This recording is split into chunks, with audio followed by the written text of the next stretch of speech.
In my previous session on presentations, I talked to you about what the objective of making a presentation is, what the three elements are, namely subject and your audience and the visual aids that you can use to make your presentation effective.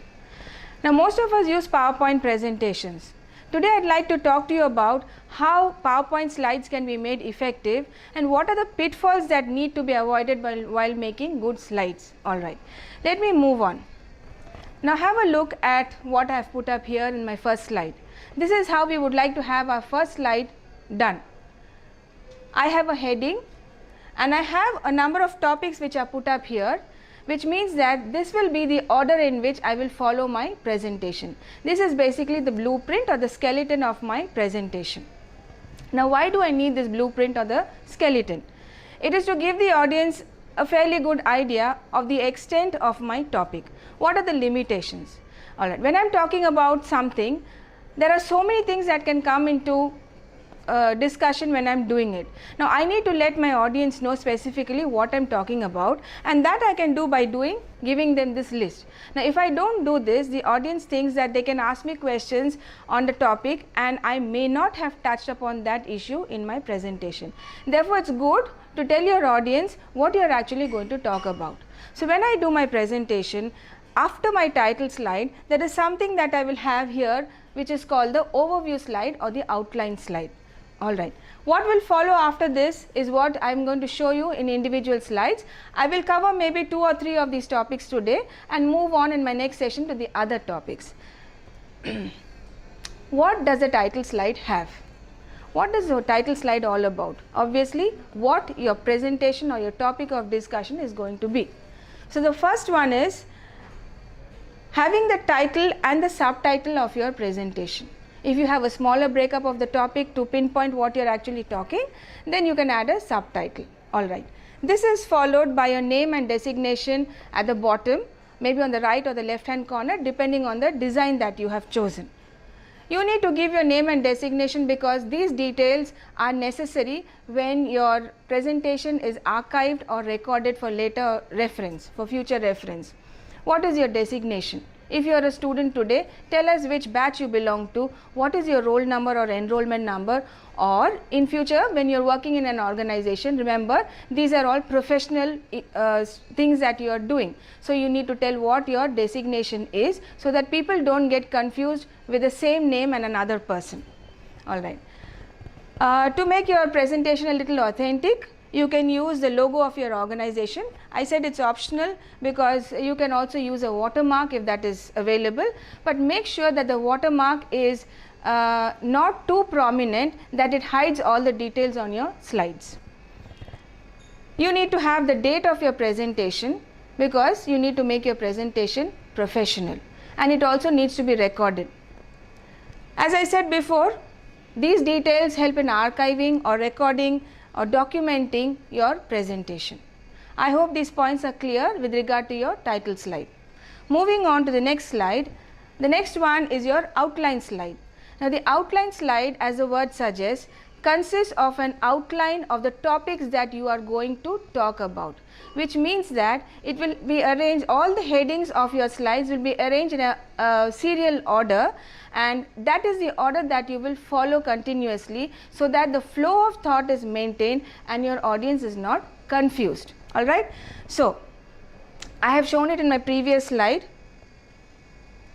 like this, and you will also notice that when my presentation is being done, I am going to follow this structure in my presentation. So I first talked to you about the title slide, next the outline and what the outline looks like. Alright. So these 10 elements in the slide here will be the order in which my presentation will be arranged. Now let's move on to what the outline is all about. Make your first or second slide an outline of your presentation because this will also tell your audience what you are going to talk about next and get them mentally prepared. Alright, what to expect, and you are also actually laying the bait or throwing the bait to capture the attention of your audience. So you follow an order and the rest follows. Now The next one that I am going to talk to you about is the slide structure. You have the title slide followed by the overview or the outline slide. You can also use the word topics to be discussed. Maybe you can avoid using the word contents because it's often found in books. And then you will move on. The third element here you have is the slide structure that I am going to talk here. Now what about the slide structure? If you want to have a good slide, what are the things that you will follow? Use 1 to 2 slides per minute of your presentation. Put all your subject matter in point form or bullet points and follow what you call the 6 by 7 rule. Now what is the 6 by 7 rule? The 6 by 7 rule refers to 6 bullet points and each of the bullet points having 7 words maximum, so that you are able to accommodate your ideas in one slide. Once you violate this rule, what happens is that the size of your fonts become smaller and makes reading difficult for the audience, and therefore using this kind of a faulty presentation is not advisable because your audience is not making maximum use of the visual aid provided to them. So avoid wordiness or text chunks. This is one major problem which most of us have, because we are not confident about talking without the use of text chunks. Once you have text chunks or paragraphs in your slides, you tend to fall back and read rather than looking at the audience. So avoid wordiness or text chunks, because this kind of text chunk can get your audience too involved in reading rather than listening to you, and a presentation is all about listening and not reading. Remember, this is just a visual aid that will help you retain some things after you finished your presentation. So justify your text for a neat look. When I say justify, I am talking about the right align, left align, centering or justification, where your left and right margins are uniform to give it a neat and good look. So that is one thing about having a good slide. Now look at this. Let me give you this example of a bad slide. I said you follow the 6 by 7 rule.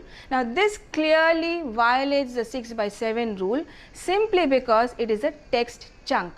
You see, it makes reading difficult. You are not listening to me, and what you are doing is you are focusing on the text that I have put up there. Alright.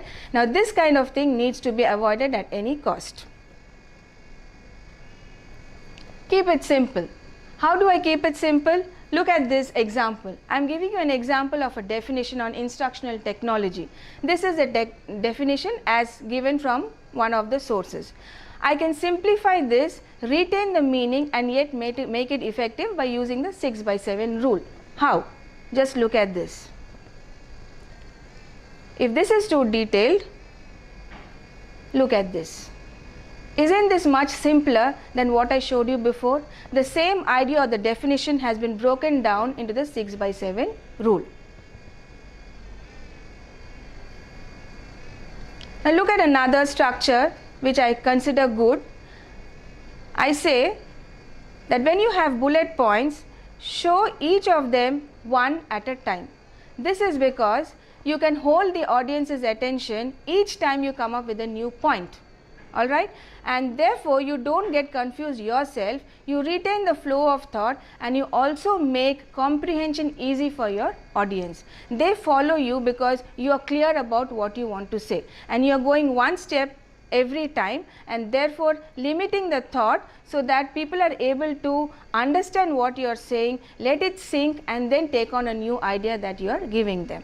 Alright, this will keep your presentation focused. Now look at a bad example. I'll give you some examples, but what makes your slide structure bad? Using too much of distracting animation can make your slide bad. When I say animation, you have things like the text fading in or rushing in or moving out very quickly or coming in wavy forms, which can make it distracting for the audience, and sometimes the speed or the pace of these bullet points coming on needs to be adjusted. If it is not done well, then the audience does not get the time to read your bullet points and understand what you are saying. You should not go overboard with the animation, and you definitely need to be consistent with the animation that you use, which means that every slide should use the same kind of animation to avoid confusion and distraction. Again, with reference to slide structure, I'm going to talk to you about using slide numbers.